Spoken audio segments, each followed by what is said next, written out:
සංගීත සංදර්ශනයේ ගීතවත් වෙන්න සූදානම්. ඒ වගේම මෙවැනි ජනප්‍රිය ගායකයෙක් ජීව බලන්නාත් අදහස ඒ සංගීත සංදර්ශනයට සහභාගී වෙනවා.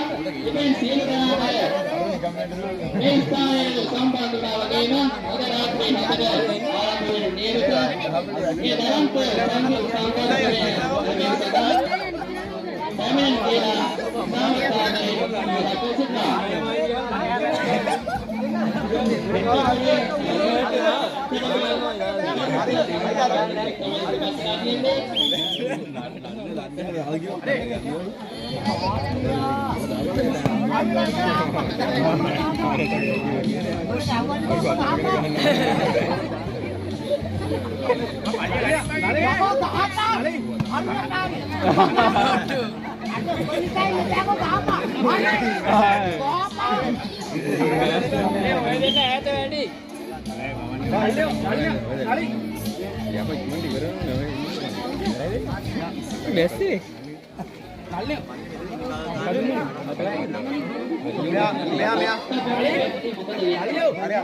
Kamera